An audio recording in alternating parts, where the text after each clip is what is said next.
Hey guys, so I've had quite a bit of feedback from the video I posted about the medicinal chemist who explained why he didn't vaccinate his 4 kids. Instead of trying to type viciously, to back to everyone, I thought I'd just make a video and incorporate sort of what the feedback's been about. All right, so one of the feedbacks came back that the charts, they didn't know where the charts this man had gotten from, but they'd never seen charts like that, didn't believe the charts were true. And I think what the confusion is the charts that he was using represent mortality, in other words, death from the disease, as opposed to morbidity, which is how often the disease occurred, right, and how many people in the population it occurred. And when we're taught in school when using the charts about vaccines and vaccines saving the world and all that kind of stuff, they use the morbidity. So the chart is about the morbidity of the disease, the decline, the incidence of the disease, not the death. So I think that's where the confusion is, perhaps. Just throwing that out there. This is a chart. This is from a website called learntherisk.org, and it's the title Death from Common Infectious Disease Declined 90% Before Vaccines Were Introduced. And this is true. And this is what I've been trying to get across. And this covers measles, whooping cough, typhoid fever, scarlet fever, polio, pertussis. So the point is, these are reflecting death rates. And largely the reason that people stopped dying of these diseases, or the mortality went to such a low amount per 100,000, like less than 1, was because of clean water and sanitation, improved medical care, antibiotics, that kind of thing. So, however, it's interesting to note, and this is one of the statistics they leave out, and this is one of the things, I'll be honest, that drives me completely insane. So this is from JAMA, article from 2007, historical comparisons of morbidity and mortality, both, for vaccine-preventable diseases in the U.S. And there's a table that's part of this article, and so it gives an estimated annual average of cases per year that occurred of diseases like diphtheria, measles, mumps, pertussis, poliomyelitis, acute poliomyelitis, and paralytic poliomyelitis, rubella, congenital rubella, smallpox, tetanus. So those are the things. So for instance, poliomyelitis acute was 19,794 in the years 1941 to 1950. That was the average. Paralytic polio was 16,000, 316 average yearly cases. So, if you combine that, that's like 36,000 cases of polio across the board. In the peak year that the acute polio occurred in the U.S., that was at 42,033. So, and then a paralytic polio was 21,269. That sounds like a lot of cases of polio. It is a lot of cases of polio. Deaths, I guess it was peak deaths was 2,720 for acute and 3,145. So, give or take 6,000 deaths at the peak of acute and paralytic polio occurred in the U.S. What's missing in these equations, or in this information, is the population at that time. Fortunately, that's very easy to come by now because we have Google, and all you have to do is type in U.S. population 1949 or whatever year it is you're looking for, and it pops right up. So that makes it really easy to do the math. I was looking for my pen. There it is. So in 1949, actually, let me use the chalkboard. 1949, the population of the U.S. was 149 49.2 million.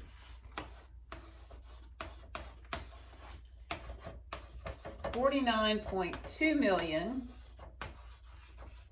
And the peak polio cases of acute polio, is the year that occurred, was 42,033.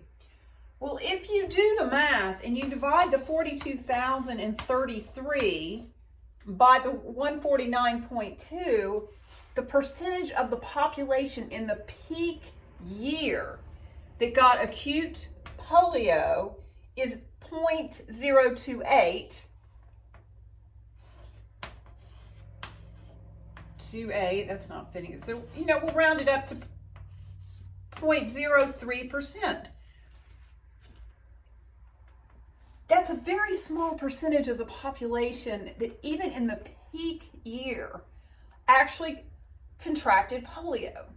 And then if you go to 1952, and that was the peak year for paralytic polio, that was 21,000, let's see, 52.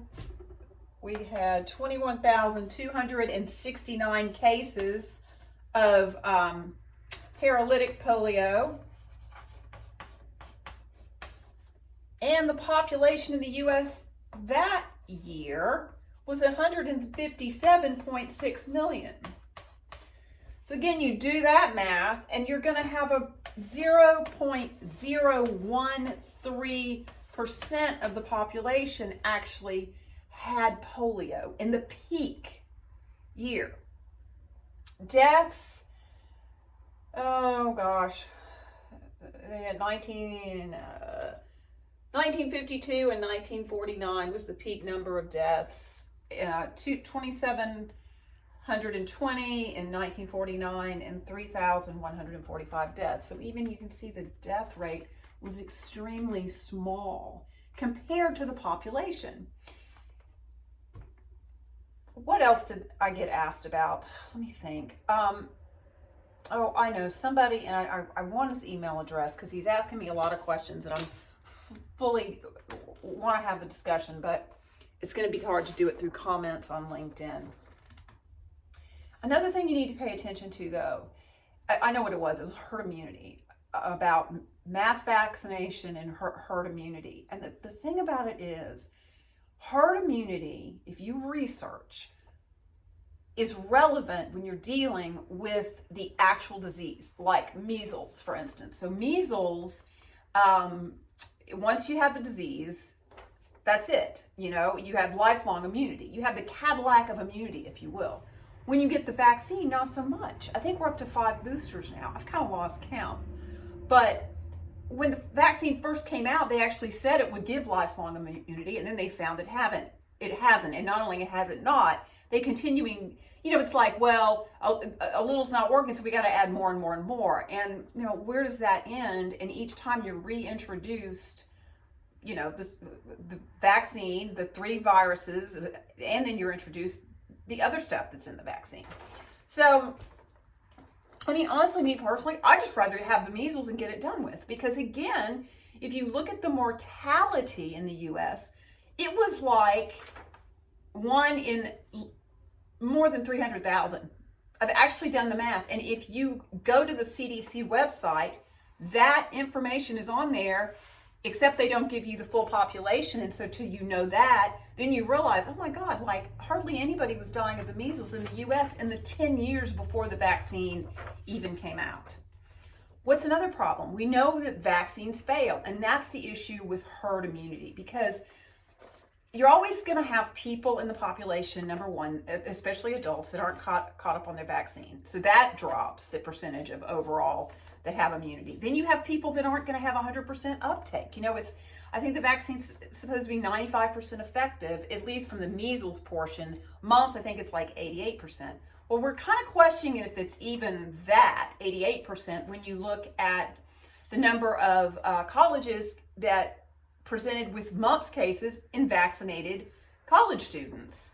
So the mumps aspect of that vaccine is a failure. Rubella, the incidence is actually very low, and it really kind of always has been. Rubella, Well, that's not true. Rubella, the estimated annual average was about 47,000 cases, and 400,888 was the peak, and that was in 1964. However, the death rate from rubella is so incredibly small. It's like 17 and then 24. 17, 1966 to 68, and 24, 1968. So you're dealing with a disease that mortality is very low and has been. That's German measles. Something else you need to think about is every year the CDC puts out what's called a provisional pertussis surveillance report, or it's actually a final pertussis surveillance report. And you can look and see how many cases of pertussis there were in the U.S. in any given year. It's hard to go back before 2012, but if you just start typing in from 2012, this report will pull up. And I don't know if you can see that. It gives the number of deaths from the pertussis, reported deaths, the ages. But the most interesting thing that it gives is a percentage of who got the vaccination, or who was vaccinated, and how many cases, what percentage they made up of the total number of cases of pertussis. So, in 2018, and this is provisional because I guess the final stats haven't come in, but there were a total of 13,439 cases of pertussis in the U.S., and they break it down in the different age groups. Of the vaccine history that is unknown of that population, that represented 43% of the cases.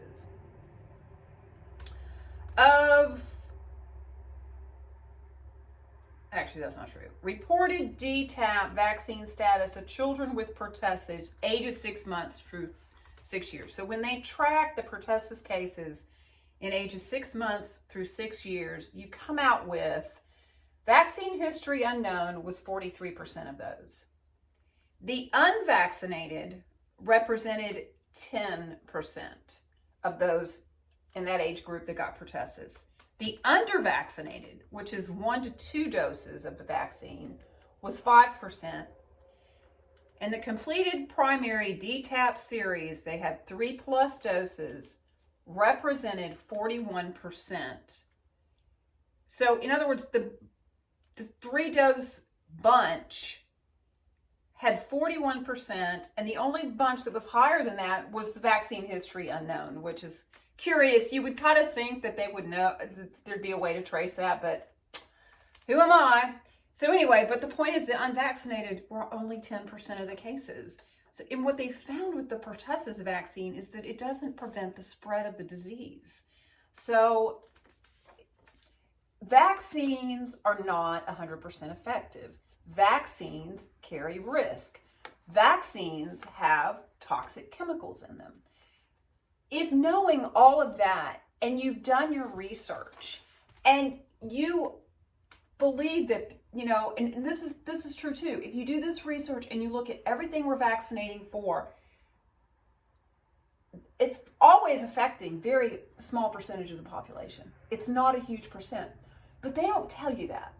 They're very effective at frightening us, at making it sound like so many people are dying of all these diseases, and oh my God, you got to go run, get vaccinated. When in fact, if you were to draw a circle and say, what percentage, if that was the entire population, you got this little minuscule group that is presenting with the case each year, and this is true for the HPV vaccine. If you do the research in the U.S., the percentage of women that get cervical cancer, it's like 0.01%. It's a very small percentage. And so that's where you have to ask yourself, is it worth introducing these vaccines to this whole circle of people when you're only dealing with a minuscule amount that are actually getting the disease? That's where the questions for me begin to come in. It's the same with the flu vaccine. And so now we've got this whole Samoa thing going. Well, if the mortality of diseases was able to decline in the U.S. from all of these diseases by clean water and sanitation. Because polio, if you look at how it's spread, it's oral fecal. So you can imagine how cleaning up the water supply made a huge difference in what happened, right? Well, in the mortality. And then the morbidity followed the mortality. It just declined, because we were cleaner. And that makes so much sense when you think about it. But you got to remember that pharma is into selling drugs. Okay, so back to the Samoans. First of all, you need to research Samoa. If you're really up in arms about this thing and you're really thinking, oh my God, that these people that have died, it's because they're unvaccinated, there's a couple of things you need to think about. Number one, you need to look at the sanitation in Samoa. It's really bad.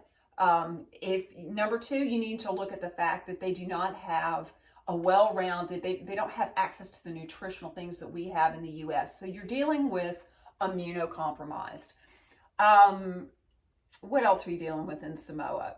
Well, you're dealing with the fact that they're blaming the unvaccinated for the measles cases, but there's simple lab tests that they can do to determine if the measles that are presenting in Samoa are vaccine related, because it is a live vaccine, or is it wild strain? And the thing about it is they're not saying, and that to me is very curious, because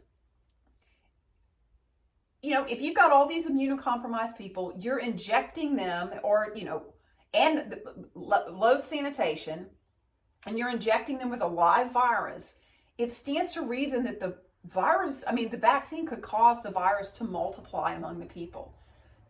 It's just, you draw your own conclusion.